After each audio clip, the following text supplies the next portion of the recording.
Hello, am I audible?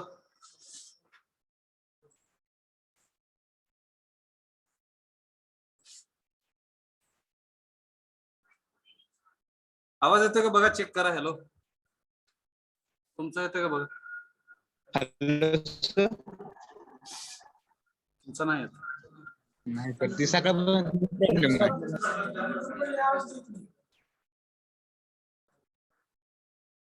त्यांचा आवाज येत नाही.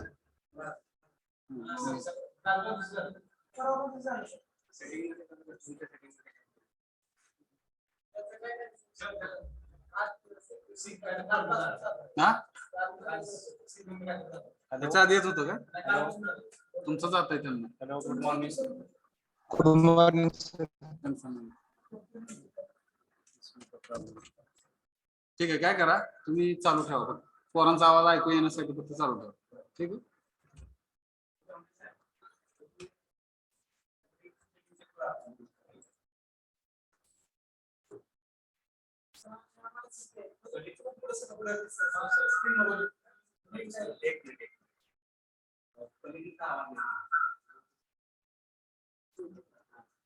पोरांचा येत नाही, आपला जातोय पोरांचा सिस्टीम मध्ये. माहिती आहे तुम्हाला, इतके दिवस होत होता, कालपासून बिघडलं.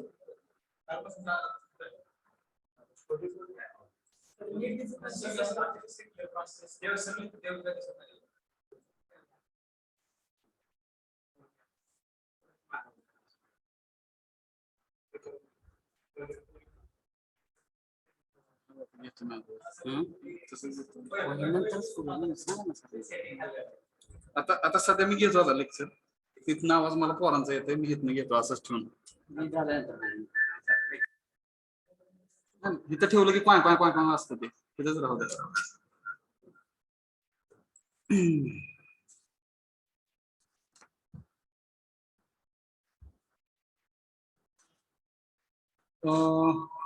ठीक आहे, थोडस मागं ठेवा, मागच्या बेंचवर.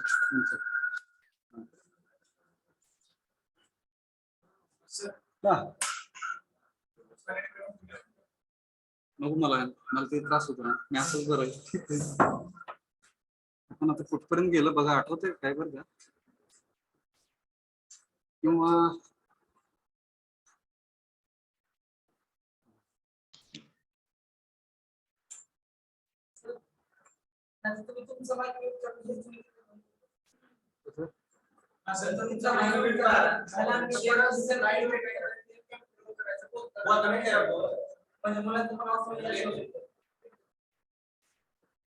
ह्यातनं आवाज छान जातोय. ठीक आहे, ठीक आहे.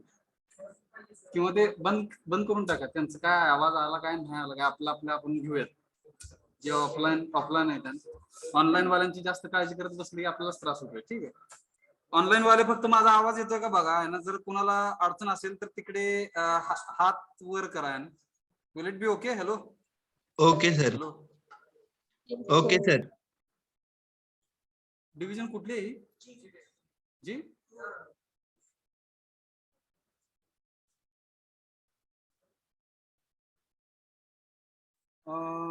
कुठपर्यंत आलो आठवतंय का बघा. ही डायग्राम पाहिली? येस. आपण मला वाटतं इथपर्यंत आलोय. येस, डायग्राम ही पाहिली. एक्झिस्ट. शेवटचे 2 पॉइंट बघितलंय का, आठवतंय का बघा. एक्झिस्टन्स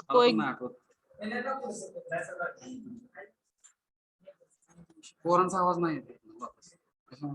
हेडफोन खराब आहे ना, हेडफोन नवीन आणले गेला. नवीन खराब असू शकतो.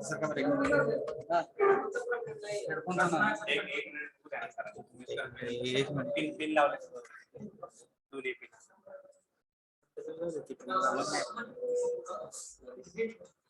नाही, बरोबर. हॅलो.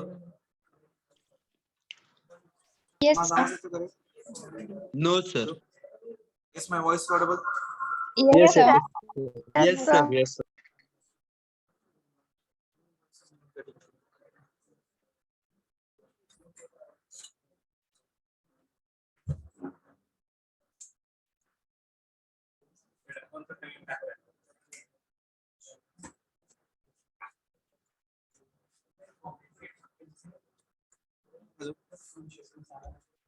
आवाज येतो का माझा? Yes, sir. Yes, sir. Yes.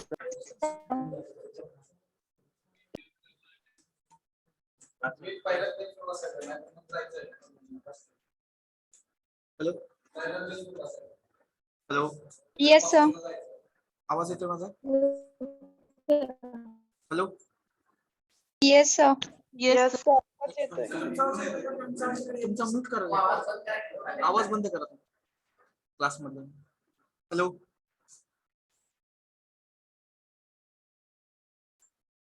Yes, sir. Hello. ठीक आहे दादा, त्यांचा आहे तोपर्यंत ऐकतात घेते.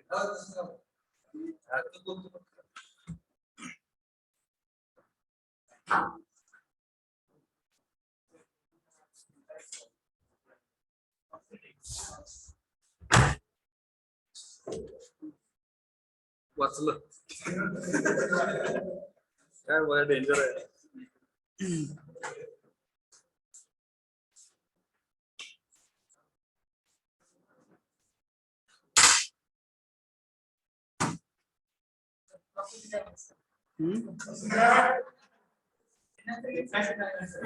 अं,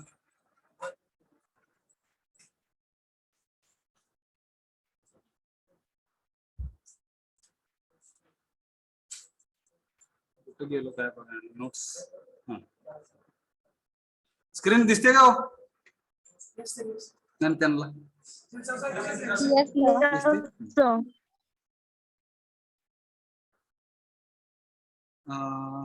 कुठपर्यंत आलो बघा ना. होलिस्टिक आहे ना, holistic perspective, holistic perception of harmony in existence. महत्वाचा पॉइंट आहे, समजतं का पहा. होलिस्टिक म्हणजे सर्वांगीण, ठीक आहे. परसेप्शन म्हणजे दृष्टिकोन कशाचा? हार्मनी. हार्मनी म्हणजे सुव्यवस्थित असण्याचा. इन दी एक्झिस्टन्स म्हणजे अस्तित्वामध्ये. अस्तित्वामध्ये हार्मनी आणण्याचा सर्वांगीण दृष्टिकोन काय आहे ते पाहण्याचा आपण प्रयत्न करतोय. तर ही डायग्राम समजून घ्या ना. डायग्राम समजल्यानंतर बऱ्याच गोष्टी क्लिअर होतील. रेकॉर्डिंग चालू आहे ना?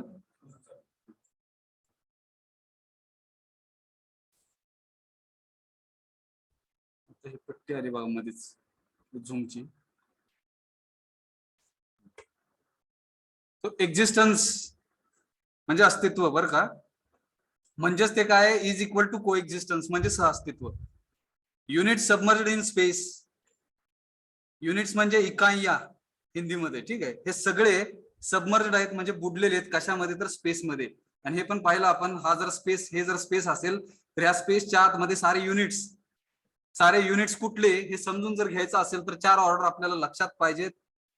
Order number 1 physical order, order number 2 bio order, order number 3 animal order, and order number 4 that is human order. All these 4 orders, and in these 4 orders whatever units are included, all these units are in space, and if all these units are submerged in the space, we are considering it as a existence. त्यालाच आपण अस्तित्व असं म्हणतोय. Okay. So units are broadly classified म्हणूया आपण into 2 types. पहिला type म्हणजे हा युनिट्स, ज्याला नेचर म्हणतोय आपण. आणि दुसरा महत्वाचा पार्ट म्हणजे तो स्पेस, ज्याला अंतरिक्ष म्हणतोय आपण, जे ऑल परवेडिंग आहे. ऑल परवेडिंग म्हणजे सर्वव्यापी, सगळ्याला व्यापून टाकणार जर काही असेल तर ते स्पेस आहे, लक्षात घ्या. स्पेस म्हणजे काय? अंतरिक्ष. आणि नेचर म्हणजे काय, तर सगळे घटक ज्याच्यामध्ये 4 ऑर्डर्स येतात. समजलं का ऑनलाईन वाले? Yes Yes, sir. यस, त्यांना आवाज जातोय का? यस म्हणले का? ठीक. So units, if we will consider units, that is nothing but nature, so it is limited in size. आकाराने, साईज म्हणजे काय? आकार आहे. आकाराने मर्यादित आहेत. नदी घेतली, समुद्र घेतला, जमीन घेतली पृथ्वीवरची, अख्खी पृथ्वी घेतली तरी डायमीटर तिचा फिक्स आहे. मून जरी घेतलं तर त्या मूनचा डायमीटर फिक्स आहे. सूर्य जरी घेतला तर त्या सूर्याचा डायमीटर फिक्स आहे. प्रत्येक ग्रहाचा डायमीटर फिक्स आहे, म्हणजेच लिमिटेड इन साईज. आपली स्वतःची उंची जरी घेतली, आपण स्वतःला जरी कन्सिडर केलं, घरातल्या फॅमिली मेंबर्सना जरी कन्सिडर केलं, कॉलेजचा एरिया जरी कन्सिडर केला, हॉस्टेलचा एरिया कन्सिडर केला, रूमचा एरिया कन्सिडर केला, everything is limited in size.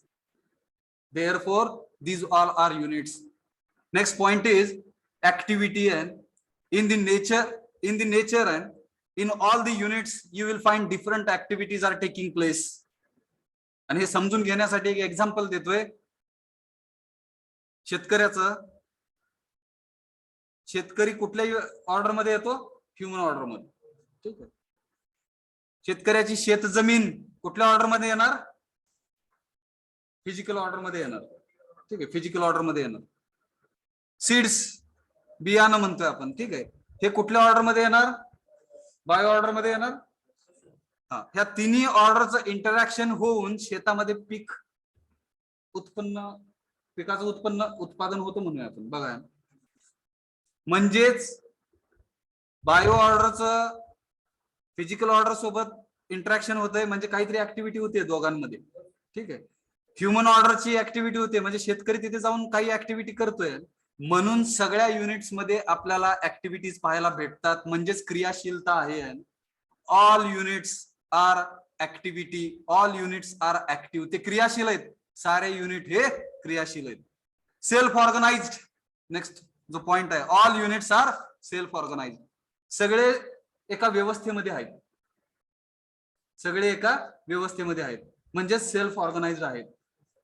निसर्ग हा सेल्फ ऑर्गनाइज्ड आहे ना, निसर्ग सगळी काळजी स्वतःच करतोय, लक्षात घ्या. नेक्स्ट जो शब्द आला तो एनर्जाइज्ड.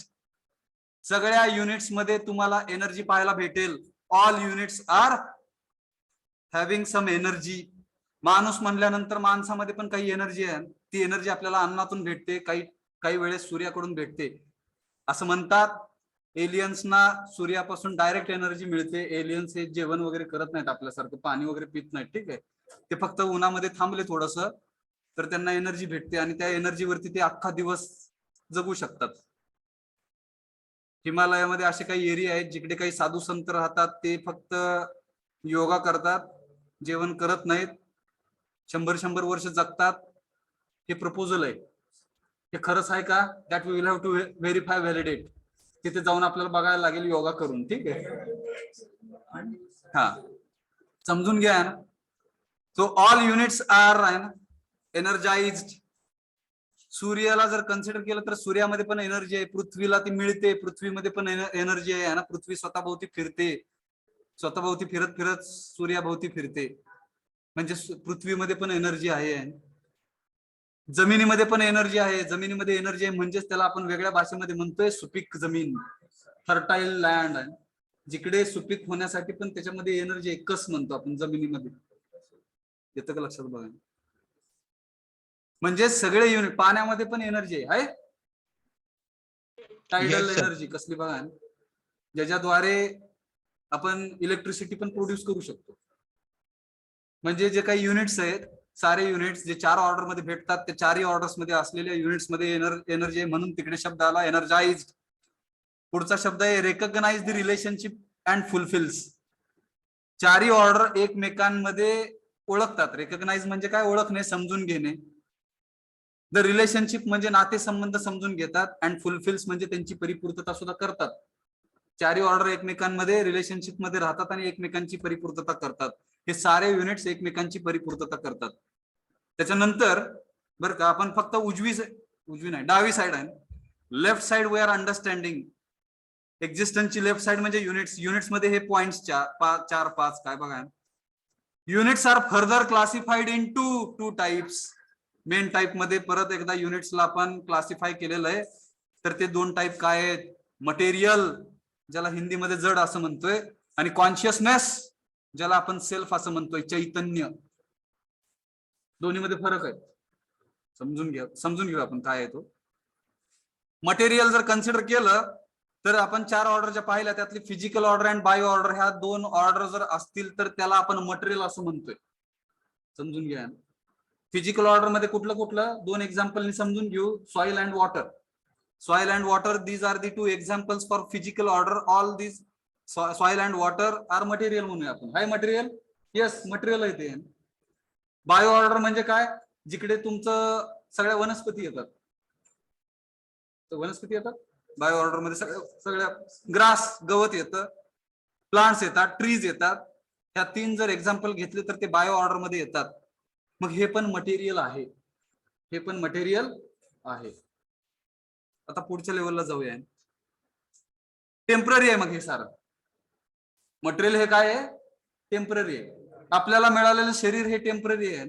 100 वर्षानंतर किती वर्षानंतर मरणार आपण माहित नाही. ठीक आहे, ते माहित नसल्यामुळे जीवन जगण्यामध्ये गंमत आहे.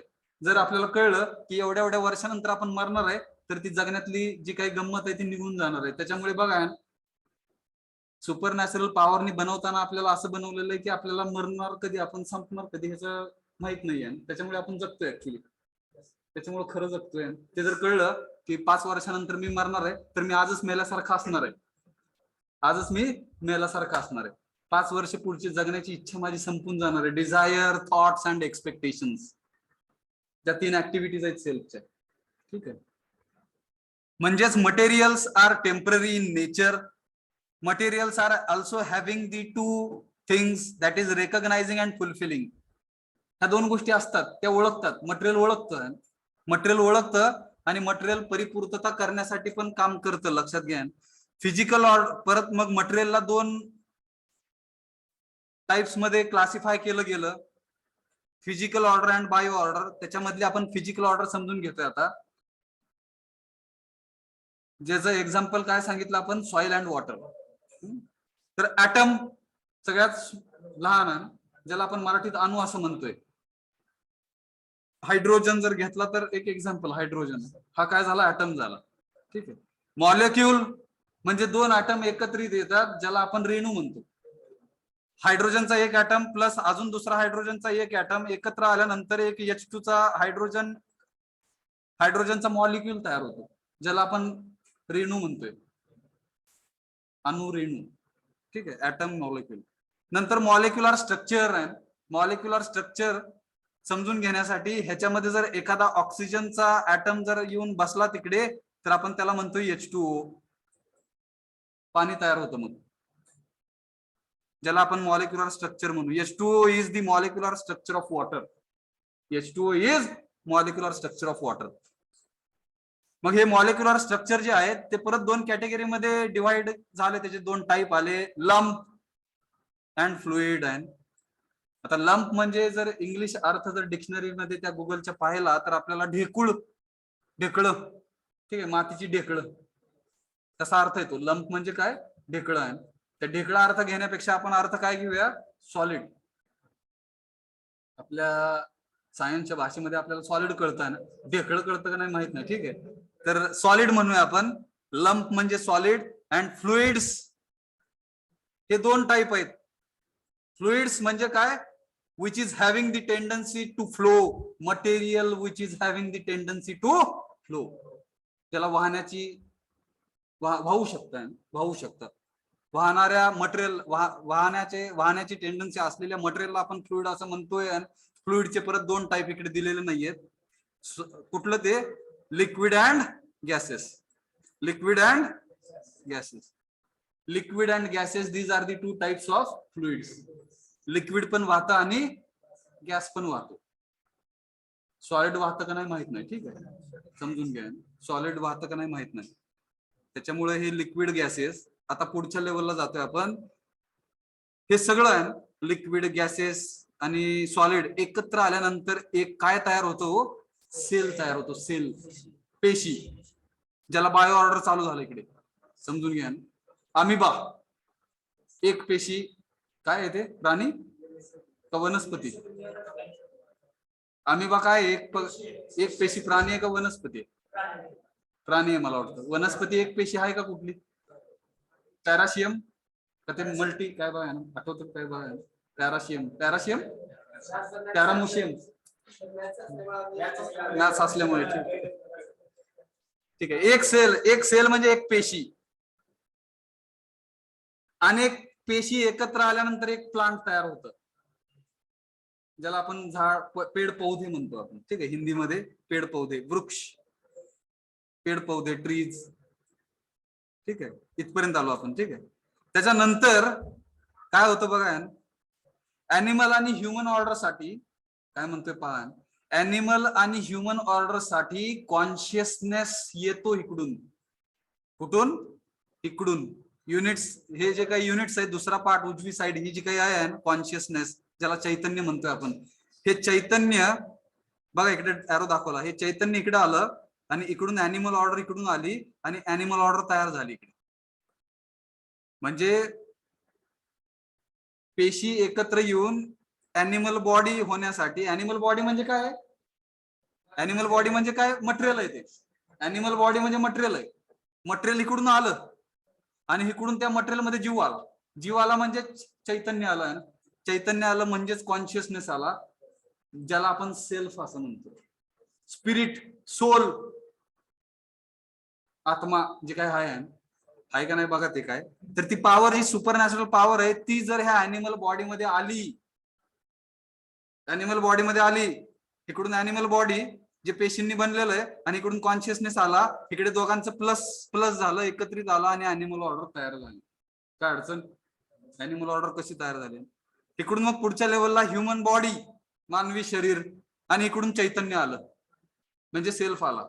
त्या ह्युमन बॉडीमध्ये जर सेल्फ आला तर ह्युमन ऑर्डर तयार झाली. समजलं का ह्युमन ऑर्डर कशी तयार झाली? त्याचा विचार करा, मगच तुम्हाला समजेल की आपलं शरीर हे मटेरियलनी बनलेलं आहे आणि सेल्फ जो आहे तो मटेरियलनी बनलेला नाही. सेल्फ जो काय आहे तो चैतन्य आहे ना, कॉन्शियसनेस. आणि त्या कॉन्शियसनेसला समजून घेण्यासाठी, कोडरबर कुठं असतं बघा, कॉन्शियसनेसला आहे ना समजून घेण्यासाठी इकडे 3 शब्द आहेत. कंटिन्युअस आहे. सेल्फ जो आहे तो निरंतर आहे, निरंतर. आपण मेलं तरी आपला सेल्फ जो आहे तो जिवंत असतो, म्हणून तिकडे निरंतर हा शब्द आला, कंटिन्युअस आला. कॉन्शियसनेस, सेल्फ काय काय जाणतो, काय काय बघा ना, self are having 4 activities. Knowing, जाणणारा कोण आहे? नोईंग म्हणजे जाणणे. बॉडी जाणू शकते का? जाणणारा त्या बॉडीच्या आतमध्ये बसलेला सेल्फ आहे. ठीक आहे, मग नोईंग ही ऍक्टिव्हिटी आली. ऍज्युमिंग, मानणारा पण कोण आहे? शरीर मानत नसतं काहीच. मानणारा कोण आहे? आपल्या शरीराच्या आतमध्ये बसलेला जो सेल्फ आहे तो ऍज्युम करत असतोय, त्याला ऍझम्पशन आलंय. पुढचं हे रेकग्नायझिंग अँड फुलफिलिंग, ह्या दोन्ही गोष्टी मटेरियलला असतात. ह्या दोन्ही गोष्टी मटेरियलला असतात म्हणजे शरीराला असतात. शरीराला रेकग्नायझिंग होतं, शरीराला समजून येत असतं. कधी कधी शरीर सेल्फला इनपुट देतं का? कधी कधी सेल्फ शरीराला इनपुट देतो. गरम तव्यावरती जर मी हात ठेवला तर हात भाजतो, भाजलेलं लगेच कळतं कुणाला? सेल्फला. म्हणजे recognising is possible with the help of material. Body कडून सेल्फला कळू शकतं, सेल्फ कडून बॉडीला पण कळू शकतं, म्हणून तिकडे रेकग्नायझिंग आलं. फुलफिलमेंट म्हणजे परिपूर्तता. आता ही फुलफिलमेंट होण्यासाठी बरं का, परिपूर्तता होण्यासाठी तुम्ही बघा ना, अजून तुमचं लग्न नाही झालं, ठीक आहे, तर समाधान जे काय आहे, एक ऍक्टिव्हिटी केल्यानंतर आपल्याला समाधान भेटत असतं. ठीक आहे, ती ऍक्टिव्हिटी कुठली? सेक्स. समजून घ्या, सेक्स ही ऍक्टिव्हिटी ज्याच्यामध्ये ऍक्च्युअली शरीरामार्फत सेल्फ काय होत असतो? समाधानी होतं. समाधान कुणाला मिळतं? शरीराला मिळतं का? बघा, शरीराला समाधान कधीच नाही मिळत. समाधानी असणारा आहे ना, समाधानी होणारा, समाधानी असणारा हा बॉडीच्या आतमध्ये बसलेला सेल्फ आहे, लक्षात घ्या. पण त्या सेल्फला समाधान मिळण्यासाठी शरीराची आवश्यकता आहे. It depends. आता काही जणांना शरीरा थ्रू समाधान मिळतं, काही जणांना शरीराची आवश्यकता नसताना पण ते समाधानी असू शकतात. It depends. आपला सेल्फ कसा आहे त्याच्यावरती ते डिपेंड आहे. समजून घ्या. समजलं का डायग्राम? हॅलो. आणि हे ज्याला कळलं आहे ना, हे ज्याला समजलं बरं का, हे क्लिअर करतोय मी. क्लोज करून वरती जाऊ. हेच काय आहे बघा ना, होलिस्टिक परसेप्शन आहे, म्हणजे सर्वांगीण दृष्टिकोन आहे कशाचा? Harmony in existence. अस्तित्वामध्ये जर सुव्यवस्था आणायची असेल, आपल्या सगळ्यांचं अस्तित्व आहे, त्या सगळ्यांच्या अस्तित्वामध्ये जर सुव्यवस्था आणायची असेल तर आपल्याला को एक्झिस्टन्स काय, सहअस्तित्व काय कळलं पाहिजे. हे सगळे युनिट्स कळले पाहिजेत. हे सगळे युनिट स्पेस मध्ये आहेत हे कळले पाहिजेत. जाऊया पुढे. जोरात बोला, तिकडे पण ऐकू गेलं पाहिजे. हा, आत्माचं पण वजन आहे असं एकाचं म्हणणं आहे. आत्माचं वजन आहे का मला माहित नाही. हा, गुगल मध्ये दिलेलं आहे. हा, गुगल मध्ये दिलेलं आहे. गुगल मध्ये कसं झालं बघा ना, गुगल आणि प्रूव्ह केलेलं आहे, हे दोन्ही शब्द एकत्र आल्यामुळे ग्रू असं म्हणलं गेलं माझ्याकडून. ठीक आहे, सॉरी. आता मी प्रश्न विचारतोय तुम्हाला आहे ना, गुगल मध्ये सारं दिलेलं खरंच आहे का हो? विचार करा. गुगल मध्ये जे सगळं दाखवलं जातंय, जे आपल्याला सांगितलं जातंय, हे सारं सगळंच खरं आहे का?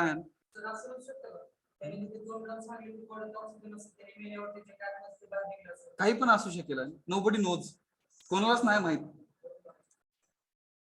आपण फक्त समजून घेतोय, मानतोय आणि तसंच जगतोय. मग खरंच काय मानायचंय आणि खरंच काय नाही मानायचं हे आपल्यावरती आहे. त्याच्यासाठी कॉम्पिटन्स लेवल आपल्याला वाढवायचे आहे. आताच मी तुम्हाला सांगतोय, तुम्ही त्या बेंचवर बसलाय, तुम्ही इथे येऊन बसून पण तुम्ही हे शिकवू शकता, सांगू शकता. फक्त आपल्यामध्ये काही नाहीये, कॉम्पिटन्स लेवल नाहीये. त्या क्षमता जर वाढल्या, मी डिप्लोमा इंजिनिअरिंगच्या विद्यार्थ्यांना पण जातो तिकडे सेशन घ्यायला, तर तिथे काही असे विद्यार्थी आहेत जे माझ्यापेक्षा जास्त त्यांना माहिती आहे. त्यांना मी पुढे बोलवतोय आणि सांगा म्हणतोय, सांगतात ते, त्यांचं मी ऐकून घेतो आणि मला असं जाणवतं की माझ्यापेक्षा त्यांना जास्त नॉलेज आहे. That I am experiencing. समजून घ्या. मग फक्त कॉम्पिटन्स लेवल आपल्यामध्ये कमी आहे. तो जर वाढला तर तुम्ही आत्ताच कंपनी खोलू शकता, आत्ताच तुम्ही स्वतःची कंपनी टाकू शकता, आत्ताच 4 लोकांना पगार देऊ शकताय, प्लस तुम्ही अर्निंग करू शकता. You can start and earning physical, you can start earning and your on physical facilities, जे आपल्यापाशी नाही आहेत सध्या. त्याच्यासाठीच आपण एज्युकेशन घेतोय. काही जणांपाशी आहेत तरी पण ते कशासाठी आलेत माहित नाही. काही जण बरेच श्रीमंत असतात तरी पण शिकायला येतात, काय येतात माहित नाही. समजतं का? पाहा, फिजिकल फॅसिलिटीज असून पण इकडे येतात. काही जणांकडे फिजिकल फॅसिलिटी नसल्यामुळे ते ऍक्च्युली अर्निंग करण्यासाठी इकडे येतात. मेन इकडे येण्याचा एम काय आहे की आपलं एज्युकेशन संस्कार जे आहे, तर तिकडे माणूस बनणं हा मेन हेतू आहे. ह्युमन बिईंग होण्यासाठी आपण आलेलो आहोत आणि ते जर सफल झालं तर आपला युनिव्हर्सल ह्युमन व्हॅल्यूज हा सब्जेक्ट सफल झाला. आणि उद्या तुम्ही public sector, government sector, private sector, कुठल्या पण सेक्टरमध्ये गेला तर तिकडे ह्युमन म्हणून काम करत असताना तुम्हाला कसल्याच प्रकारच्या अडचणी येणार नाहीत. एमपीएससी, युपीएससी मध्ये ह्या विषयाचे बरेच प्रश्न विचारले जातात. तुमची लेवल काय आहे, समजतं का? तुमची लेवल कळते त्यांना. असे काही प्रश्न विचारणार तुम्हाला, जे आता तुम्ही म्हणलाय आत्म्याला वजन असतं का, असा प्रश्न विचारू शकतो. तुम्ही कसं उत्तर देता, इट डिपेंड्स. असतंय म्हणलं तरी चालतंय, नाही म्हणलं तरी चालतंय. नाही म्हणल्यानंतर तुम्हाला ते सांगायला यायला पाहिजे कसं. त्यांना काहीच माहित नसतं, इंटरव्ह्यू घेणाऱ्याला कधीच काय माहित नसतं, लक्षात घ्या. So how you are handling your own interview with your communication skill, it plays very vital role and you can win and you will get and selected. काय बघा, सिलेक्शन प्रोसेस एवढी सोपी आहे. फक्त आपली भीती आपल्याला पुढे जाऊ देत नाहीये. त्या भीतीवर मात करायची. त्या भीतीवर जर मात करायची असेल तर काय केलं पाहिजे? ट्रस्ट वाढला पाहिजे, विश्वास आपल्या मधला वाढला पाहिजे. जर तो विश्वास वाढला तर ऑटोमॅटिक फिअर कमी होते. Trust is inversely proportional to fear. जाऊया पुढे. Yes yes sir. Yes no काय बघा. Yes sir. पुढे आलोय आपण. पुढचं समजून घेऊया पॉइंट काय आणि डायग्राम डायरेक्ट पाहूया. आता जास्त आपण वाचत न बसता हे वाचणं तुमच्याकडे सोडतोय मी. ह्यात काय समजलं नाही तर येऊन भेटा, मला सांगा, आपण चर्चा करूया. आपण फक्त आता पॉइंट वाचतोय. शेवटचा चॅप्टर आहे हा. बराच बॅकग्राऊंड आपण तयार करत आता आपण फास्ट जाऊ शकतो. डिव्हिजन डी चा सिलेबस UHV चा संपला, ठीक आहे. त्याच्यामुळे आपणच मागे राहिलोय काय असं वाटत असल्यामुळे आता आपण थोडस फास्ट जंप घेऊ शकतोय. ताकद आली आता पायांमध्ये, आली का बघा. कशाची? आपले लेक्चर्स हे इंजिनिअरिंग मेकॅनिक्स मध्ये किंवा इंजिनिअरिंग मेकॅनिक्स किंवा इंजिनिअरिंग मॅथमॅटिक्स मध्ये कन्वर्ट होतील. ठीक आहे. आपला सिलेबस संपत आलाय. 4 स्लाइड्स राहिल्यात आणि किती डायग्राम्स आहेत पाहू. तेवढे डायग्राम संपले की संपलाय. नेक्स्ट पॉइंट जो आहे तो development in the existential sense. आता एवढा अवघड मला कळत नाही, ठीक आहे. डेव्हलपमेंट म्हणजे विकास. ठीक आहे. इन कशात? Existential sense. अजून एक शब्द ऐकला का आहे ना, आपण मित्रांमध्ये मैत्रिणींमध्ये एक शब्द वापरतो, त्याला सिक्स सेन्स नाही. सिक्स सेन्स, सिक्स सेन्स असा शब्द वापरला जातो. सिक्स सेन्स आपल्याला नेचर कडून मिळलेले 5च सेन्सेस आहेत, ज्याला आपण सेन्सरी ऑर्गन्स म्हणतोय. समजून घ्या. डोळे, नाक, कान, जीभ आणि काय? डोळे, नाक, कान, जीभ, त्वचा आहे ना, स्किन. हे 5 सेन्सरी ऑर्गन्स आहेत, त्याला आपण 5 सेन्सेस म्हणतोय. आणि ह्याच्या वरती एक सेन्स असतो, त्याला 6 सेन्स म्हणतात. कधी कधी त्याच्या 6वा आहे ना, 6वा, 6th म्हणजे 6वा. कधी कधी त्याच्याऐवजी दुसरा एक शब्द वापरला जातो बऱ्याचदा, कॉमन सेन्स. तर तो कॉमन सेन्स आणि 6 सेन्स हे एकच आहेत, लक्षात घ्या. आणि तो कॉमन सेन्स येण्यासाठी तो असतो सगळ्यांमध्ये ऍक्च्युली, पण तो नसल्यासारखा आपण वागत असतो. Yes sir. प्रत्येकामध्ये तो 6 सेन्स असतोय, कॉमन सेन्स असतोय, तरी पण उगाचच प्रश्न विचारत असतो आपण. उत्तर सगळे आपल्या सेल्फला असतात. माझ्या सेल्फला उत्तर आहेत म्हणजे तुमच्या सेल्फला उत्तर असतात. ते उगाच विचारत असतो आपण, न कळल्यासारखं दाखवत असतोय. हा, कधी कधी अवेअरनेस नसतो म्हणून आपण, जाणीव नसल्यामुळे प्रश्न विचारतो आपण. बॉडीच्या आतमध्ये बसलेल्या सेल्फला जाणीव नसल्यामुळे आपण प्रश्न विचारतो. मग अशा विचारलेल्या प्रश्नांची उत्तर देण्यासाठी मग ती जाणीव करून द्यायचं, म्हणजेच उत्तर द्यायचं. म्हणजे त्या सेल्फला जाणीव होते. त्याला सेल्फला जाणीव झाली की त्याला असं वाटतं की मला उत्तर मिळलं. उत्तर मिळलं का नाही माहित नाही. ठीक आहे, विचार करा. मग ह्या एक्झिस्टेन्शियल सेन्स जो काही आहे ना, ते जर खरंच डेव्हलप करायचं असेल तर ही डायग्राम पाहूया आपण. थेरी तुम्ही वाचा आता बरं का, आपण डायग्राम पाहूया. डायग्राम दिसते का सगळ्यांना? हॅलो. Yes sir. ही डायग्राम ह्याच्या आधी पण आपण पाहिलेली, आठवते का बघा ना. अभ्यासाचं आम्ही करत नाही म्हणावं. 2 गोष्टी आहेत, अभ्यास करणं आणि शिकणं. दोन्ही गोष्टी वेगळ्या आहेत. Yes sir.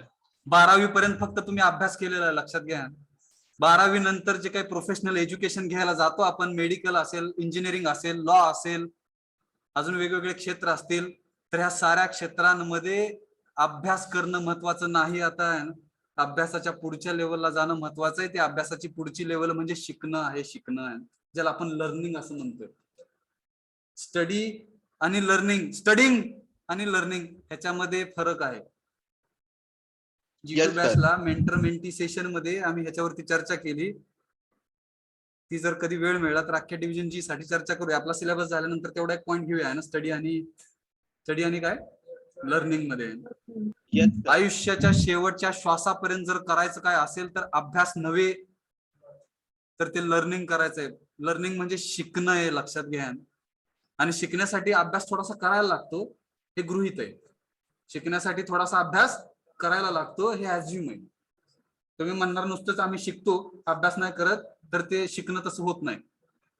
म्हणजेच डायग्रामने जर दाखवायचं झालं तर हे लर्निंग आहे. हे लर्निंग आहे. ठीक आहे. आणि स्टडी कुठे येतो? इकडे येतो.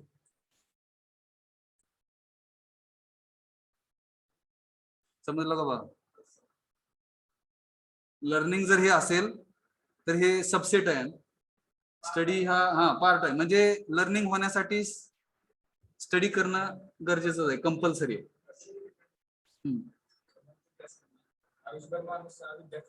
आयुष्यभर आपण विद्यार्थीच राहायचं. त्याच्यामुळे आपल्या ग्रुपला नाव पण आपण कीनोट स्टुडंट असं दिलेलं आहे. त्या ग्रुपमध्ये सगळे आपण काय आहेत? स्टुडंट्स आहोत. शेवटच्या श्वासापर्यंत आपण लर्निंग मध्ये राहणार आहोत, स्टडी करत. ओके. तर हार्मनी इन सेल्फ आणण्यासाठीची डायग्राम आहे ही, जिकडे फोर्स आणि पॉवर ह्याच्याबद्दल पण आपण चर्चा केली. फोर्स म्हणजे बल, पॉवर म्हणजे शक्ती.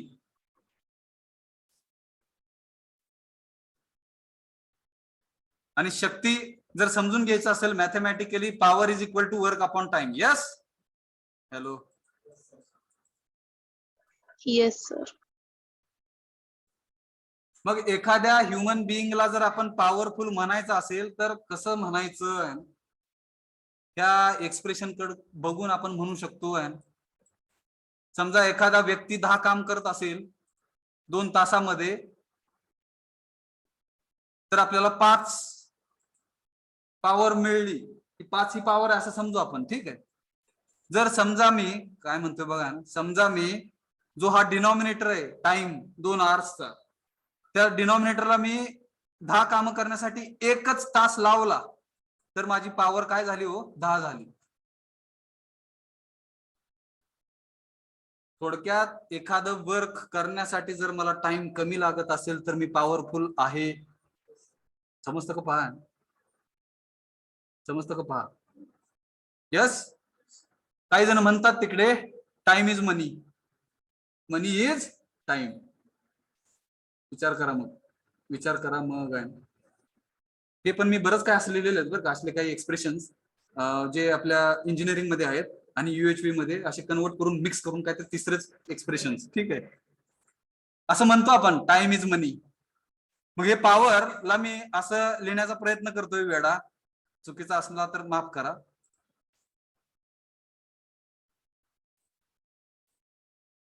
Work upon time is equal to money असं म्हणलं जातं बऱ्याचदा, बरेच लोक म्हणतात. मग इकडे मी मनी म्हणलं, किंवा फिजिकल फॅसिलिटी म्हणा.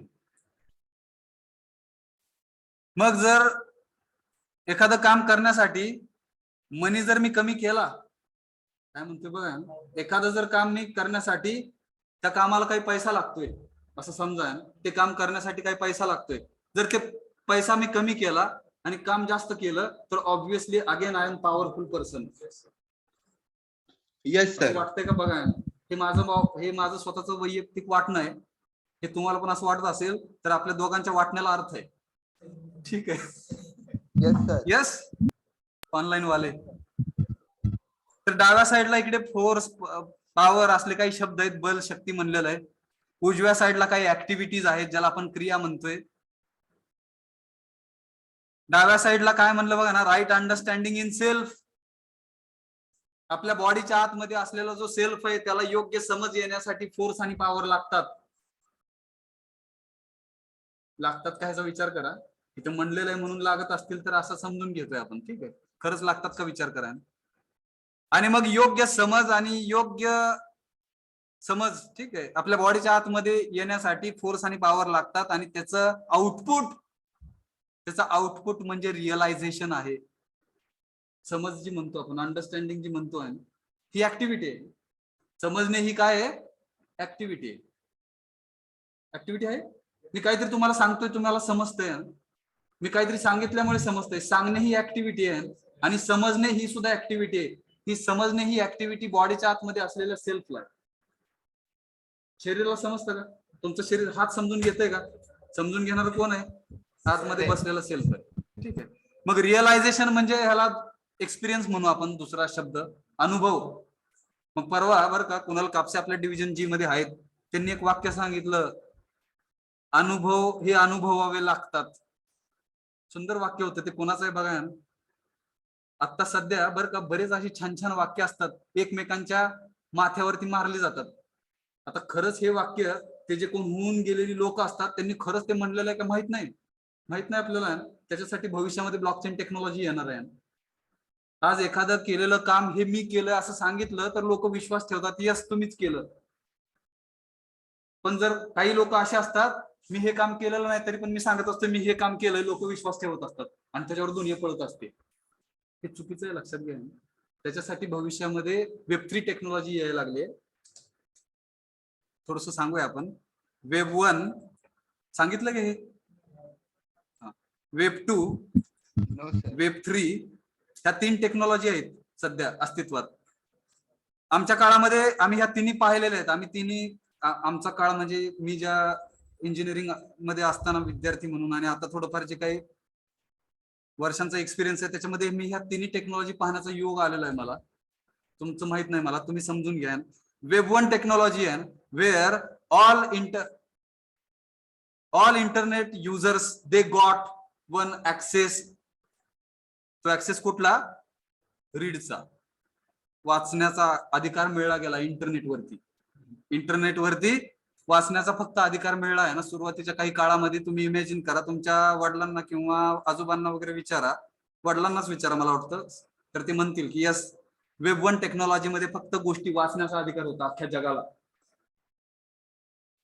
वेब 2 टेक्नॉलॉजी जी सध्या आहे, आपण सध्या जे आपण बघतोय इंटरनेट, ते वेब 2 टेक्नॉलॉजीचं बेस्ट एक्झाम्पल आहे, जिकडे रीड आणि राईटचे ऍक्सेस मिळलेले आहेत. आज आपण गोष्टी वाचू शकतोय आणि काही गोष्टी आपण स्वतः लिहू शकतोय. एखादा व्हिडिओ जर टाकला कुठे, तर त्याच्या खालती आपण कमेंट टाकू शकतोय. म्हणजे काय, रीड करणे आणि लिहिणे आणि वाचणे, म्हणजे हा दुसरा ऍक्सेस वेब 2 टेक्नॉलॉजी. आणि तिसरा, जे आपण ट्रान्सफॉर्मेशन फेज मध्ये आहेत, आपण इकडून इकडे चाललेलो आहेत, वेब 2 कडून वेब 3 कडे चाललेलो आहेत. वेब 3 टेक्नॉलॉजी मध्ये 3 ऍक्सेसेस अख्ख्या जगाला मिळणार आहेत, ते म्हणजे रीड, राईट अँड एक्झिक्यूट. आपण स्वतःच गोष्टी एक्झिक्यूट करणार आहेत भविष्यात, आपल्याला कोणाची गरज नसणार आहे. Yes sir. समजून घ्या, ते मी सध्या एक्सपिरियन्स करतोय. त्याच्यासाठी मग ती ब्लॉकचेन टेक्नॉलॉजी आहे, जिचा जन्म 2009 साली झाला आणि सतोशी नाकामोटोनी एक रिसर्च पेपर लिहिला, शोध निबंध लिहिला, तो तुम्हाला भेटेल युट्यूब वरती. ब्लॉकचेन टेक्नॉलॉजी म्हणून टाका, प्लस करून सर्च कसं करायचं गुगलमध्ये, blockchain technology plus Satoshi Nakamoto असं लिहायचं, एंटर की प्रेस करायची, एक रिसर्च पेपर येईल, 7 पानी पेपर येतो, जिकडे पूर्ण ब्लॉकचेन टेक्नॉलॉजी काय आहे ह्याची माहिती तिकडे सांगितली 2009 साली. आणि तिथून ब्लॉकचेन टेक्नॉलॉजीचा जन्म झाला, जिकडे एक्झिक्युशन, अख्खं जग एक्झिक्युशन मोड मध्ये गेलेलं दिसतंय आपल्याला 2009 पासून. आज 2000 किती आहे, 22, किती वर्ष झाले, 13 इयर्स झाले. तरी पण अजून आपल्याला ई फॉर एक्झिक्युशन हे माहित नाहीये. बाहेरच्या डेव्हलप्ड कंट्रीज मध्ये ई फॉर एक्झिक्युशन चालू आहे, लक्षात घ्या. बरेच लोक त्या, आणि ते कशासाठी, ऍक्च्युअल ट्रस्ट बिल्ड करण्यासाठी. एक्झिक्युशन कशासाठी आहे, ट्रस्ट बिल्ड करण्यासाठी. बिटकॉइनने फक्त ट्रस्ट आणला आहे ना पूर्ण जगामध्ये. क्रिप्टोकरन्सीचं एक बेस्ट एक्झाम्पल, ब्लॉकचेन टेक्नॉलॉजीचं एक बेस्ट एक्झाम्पल म्हणजे क्रिप्टोकरन्सी, आणि क्रिप्टोकरन्सीचं एक बेस्ट एक्झाम्पल म्हणजे बिटकॉइन, जे वर्ल्ड वाईड करन्सी म्हणून आता सध्या समजली जाते. डॉलरच का, किंवा इंडियन रुपीज का, किंवा दिनारच का, येतं का लक्षात बघा ना. जगाची करन्सी ठरवत असताना आज आपण जसं इंटरनॅशनल लँग्वेज जर म्हणलं तर ती इंग्लिश आहे असं समजतो आणि मानतोय आणि तसंच वागतोय आपण. आणि इंटरनॅशनल जर करन्सी पाहिली तर ती डॉलर आहे. बाकीच्या देशांनी थोडंसं म्हणलं पाहिजे डॉलरच का, आमचं इंडियन रुपी का नाही इंटरनॅशनल करन्सी, समजतं का पाय. त्याच्यासाठी ऍक्च्युली सतोशी नाकामोटोनी ते आणलं होतं, पण ते थोडंसं फिसकटलं आहे ना, लोकांना कळलंच नाही इनिशियली. आता थोडंसं त्याचं महत्व कळायला लागलंय, पण ते थोडंसं वेळ झालाय, उशीर झालाय म्हणून आपण. आज एका बिटकॉइनची किंमत ही 30 लाखाच्या वर आहे. आमच्या काळात मी त्या बिटकॉइनला स्वतः 700 रुपयाला बघितलेलं आहे. 700 रुपीज इंडियन रुपीनुसार त्याची किंमत असताना मी बघितलेलं आहे स्वतः डोळ्यांनी. समजतंय का बघा. आणि ते डिजिटल ऍसेट्स म्हणून भारत सरकार ह्याला मान्यता देण्यासाठी किती वर्ष झगडतंय माहित नाही अजून, पण भारत सरकारला हे समजत नाहीये. Government of India is considering this technology as gamble, जुगार समजलेला आहे, आणि 30% टॅक्स लावण्याच्या मार्गावरती आहे. जे जुगारामध्ये 30% टॅक्स लागतो म्हणजे काय, 100 रुपये जर तुम्हाला फायदा झाला तर 30 रुपये हे तुम्ही भारत सरकारला द्यायचे. ठीक आहे, 30% टॅक्स. समजतंय का hello. Yes sir. Yes sir. Online yes म्हणले का. Yes sir. समजून घ्या. अनुभव आल्यानंतर इकडे दिलं आहे ना, बोध होतो आपल्याला. बोध होतो म्हणजे समजतात गोष्टी. पहिल्यांदा काय झालं पाहिजे, रिअलायझेशन झालं पाहिजे. रिअलायझेशन म्हणजे थोडक्यात आपण एक्सपिरियन्स केला पाहिजे, आपण अनुभव घेतले पाहिजेत. बॉडीच्या आतमध्ये बसलेला सेल्फच अनुभव घेत असतो. आपल्याला वाटत असतं की शरीर अनुभव घेते, शरीर अनुभव घेत नसते. हा, शरीर अनुभव घेतय कशाच्या माध्यमातून, सेल्फ अनुभव घेतय कशाच्या माध्यमातून, शरीराच्या माध्यमातून. डोळ्याने पाहतोय, कानाने ऐकतोय, चव घेतोय, बघा ह्याच्या थ्रू आपल्याला अनुभव येतात. म्हणजे शरीराचा पण रोल महत्वाचा आहे बिना शरीर नुसतंच सेल्फ अनुभव घेऊ नाही शकत, त्याच्यामुळे शरीराला पण किंमत आहे. यस. Yes, sir. मग रिअलायझेशन व्हायला पाहिजे, अंडरस्टँडिंग व्हायला पाहिजे. हे करत असताना डाव्या साईडला काय तयार होतात आहेत बघा. ज्या ऍक्टिव्हिटीज ऑफ सेल्फ आहेत ते पण पाहिलं आपण. Desire, thought and expectations, DTE. Desire म्हणजे इच्छा, थॉट्स म्हणजे विचार, एक्सपेक्टेशन्स म्हणजे अपेक्षा. आशा म्हणलं इकडे, चुकलेला आहे तो शब्द. आशा, आशा शब्दासाठी इंग्लिश शब्द हा होप आहे. होप म्हणजे आशा, ठीक आहे. एक्सपेक्टेशन्स म्हणजे अपेक्षा. आणि त्या अपेक्षा मोठ्या लेवलला गेल्यानंतर त्याला आपण काय म्हणतो? महत्वाकांक्षा. माणूस हा महत्वाकांक्षी प्राणी आहे का माणूस आहे बघा, विचार करा. अपेक्षा मोठ्या लेवलला गेल्यानंतर त्याला महत्वाकांक्षा म्हणतात. आणि त्या महत्वाकांक्षा प्रत्येक ह्युमन बिईंग साठी दोनच आहेत, त्या म्हणजे हॅपीनेस अँड प्रॉस्पेरिटी. आनंदी होणे आणि समृद्ध होणे, ह्या दोनच मोठ्या महत्वाकांक्षा आहेत. त्याच्यासाठीच माणूस जन्मल्यापासून मरेपर्यंत धडपडत असते, तडपडत असते. धडपडणं आणि तडपडणं दोन्ही फरक आहे, पण तेच आपण जास्त करत असतोय. समजतं का बघा? यस. Yes, आणि sir. मग तिथून कंटेंट ऑफ इमॅजिनेशन, आपण काही गोष्टींना, काही गोष्टींची कल्पना करत असतोय. ती कल्पना जर गाइडेड बाय राईट अंडरस्टँडिंग झाली तर आपलं बिहेवियर आणि आपण केलेलं काम हे अवलंबून असते. आयुष्यामध्ये आपण जे काही वागतोय, बिहेवियर म्हणजे काय? आपलं वागणं आणि आपण काम करणं, या दोन गोष्टीच आपण करत असतोय बघा. आणि ह्याच्या थ्रू आपल्याला फिजिकल फॅसिलिटीज मिळत असतात, भौतिक सुविधा. बरोबर का?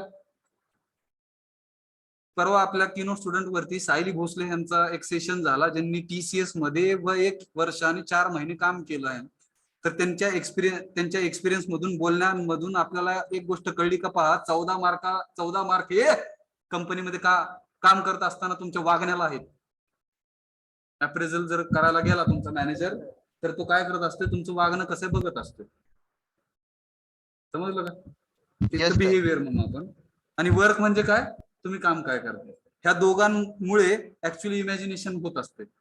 नाही, इमॅजिनेशन हे 3 गोष्टींमुळे होत असते. ते इकडे दिलंय का बघा, आपण ते पाहिलं होतं. काय काय आठवतं का? नॅचरल ऍक्सेप्टन्स, नेक्स्ट सेन्सेशन्स, सेन्शुअल प्लेजर, त्याच्यामध्ये पण आपण अडकलेलो आहे. आणि पुढचं काय? अजून एक राहिलं, प्री कंडिशनिंग. मान्यतांवरती जगतोय आपण. लोक काहीतरी सांगतात, आपण ते समजून घेतोय आणि चाललेलं आहे आपलं. त्याला म्हणायचं प्री कंडिशनिंग. प्री कंडिशनिंग म्हणजे काय? Assuming something without knowing. काही गोष्टी अज्युम करायच्या न जाणून घेतात आणि तसंच वागत राहायचं, त्याला म्हणायचं प्री कंडिशनिंग. आणि ह्या प्री कंडिशनिंगने आपण इमॅजिन करतो गोष्टी.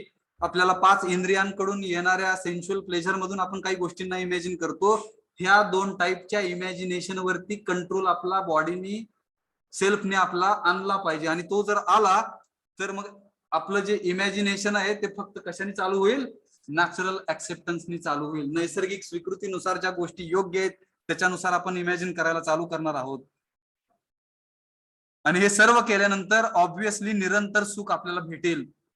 कंटिन्युटी पण असेल त्या सुखामध्ये. कंटिन्युटी म्हणजे काय? कंटिन्युटी म्हणजे निरंतरता.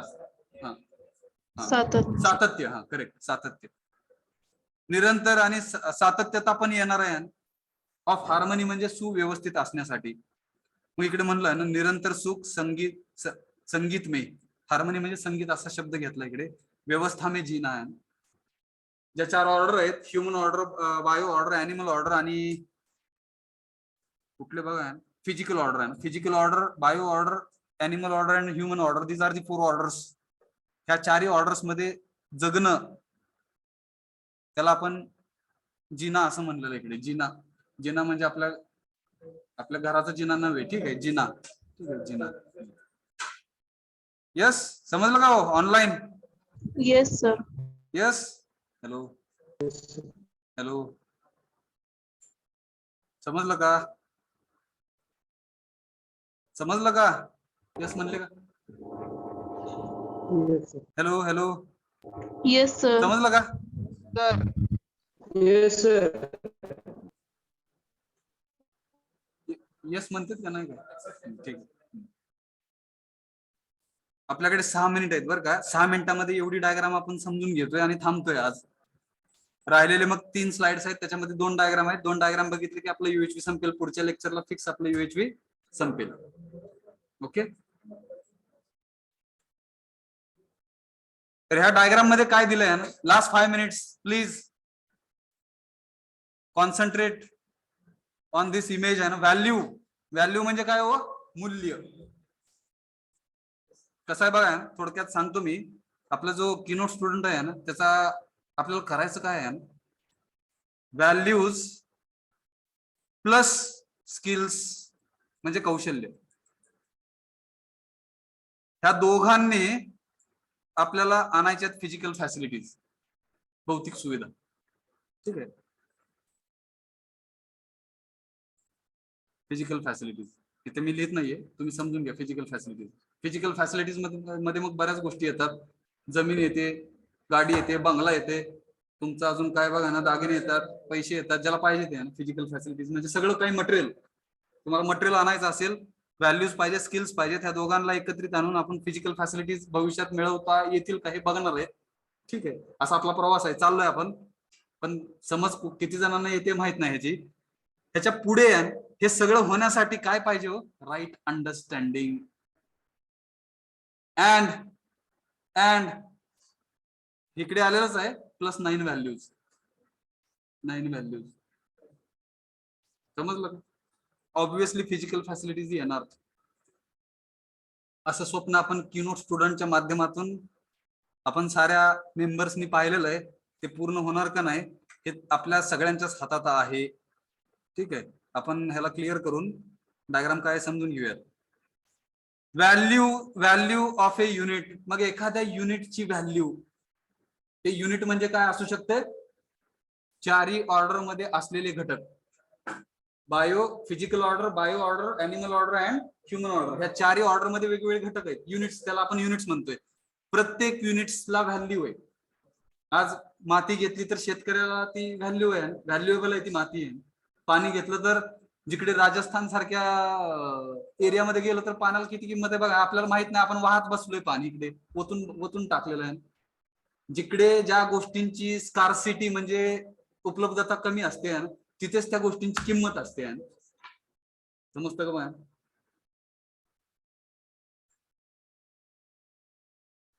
एखाद्या ह्युमन बिंगला जर भाऊ असेल तर त्या भावाची किंमत नसते त्याला. समजून घ्या काय म्हणतोय बघा. एखाद्या भावाला जर बहीण असेल तर त्या बहिणीची किंमत नसते. का? तर ती तुम्हाला आहे. नसतानाच खरी किंमत कळत असते. गोष्टी जोपर्यंत लांब असतात तोपर्यंत त्याचं आकर्षण असतं. एकदा ती गोष्ट मिळली की आकर्षण संपतं. आसक्ती म्हणून आपण त्या गोष्टीबद्दलची आसक्ती संपते. समजून घ्या. मग व्हॅल्यूज ऑफ युनिट इज काय येते? It's participation in the larger order. Participation म्हणजे सहभाग. इन द लार्जर ऑर्डर म्हणजे मोठ्या व्यवस्थेमध्ये जर त्या युनिटनी जर काही सहभाग झाला तरच त्याला किंमत आहे. हे समजून घेण्यासाठी शेतकऱ्याच्या शेतामध्ये असलेल्या मातीची किंमत कधी आहे? जोपर्यंत ती उत्पादन देत आहे. एकदा उत्पन्न देण्याचं बंद झालं की त्या मातीची किंमत सुद्धा मातीमोल होते. मग विचार करा. जोपर्यंत त्या शेताची सुपीकता आहे तोपर्यंतच त्या शेतकऱ्याला त्या मातीची मोल आहे. एकदा मातीचं मोल गेलं म्हणजे सुपीक बघा, फिजिकल फॅसिलिटीज यायच्या बंद झाल्या की संपलं. तिकडे व्हॅल्यू झिरो झाली. म्हणजेच पार्टिसिपेशन, सहभाग आहे तिकडे. आपण आज चॉक आणि डस्टर वापरत नाहीये, त्यांचं किंमत झिरो झालेली आहे. समजून घ्या. Chalk and duster, because chalk and duster they are not participating in the class. एक वेळ अशी येईल फॅकल्टी सुद्धा पार्टिसिपेशन बंद होईल. ठीक आहे. फॅकल्टीची ते होताना दिसतंय मला बरं का. तर त्या शिक्षकांची किंमत कमी होत असताना दिसते मला. ती व्हायला पाहिजे का नाही माहित नाही मला. फक्त आपण समजून घेऊया. Value of unit is it's participation in the larger order. आपण जर सहभागी होत असेल तरच आपल्याला किंमत आहे. मग ती कुठली पण ऍक्टिव्हिटी असू, त्या ऍक्टिव्हिटी मध्ये जर आपण सहभागी होत असू, त्या प्रक्रियेमध्ये जर प्रोसेस म्हणूया आपण, त्या प्रक्रियेमध्ये जर आपण सहभागी होत असू तरच आपल्याला किंमत आहे. अदरवाईज आपली किंमत शून्य आहे. समजलं का? Yes sir. थांबूया आपण इकडे. हा, इथपर्यंत आलोय बरं का, लक्षात ठेवा. व्हॅल्यूज कशी आलं. Let us stop. Yes, sir. नाही, मला दुसरं लेक्चर आहे पलीकडे.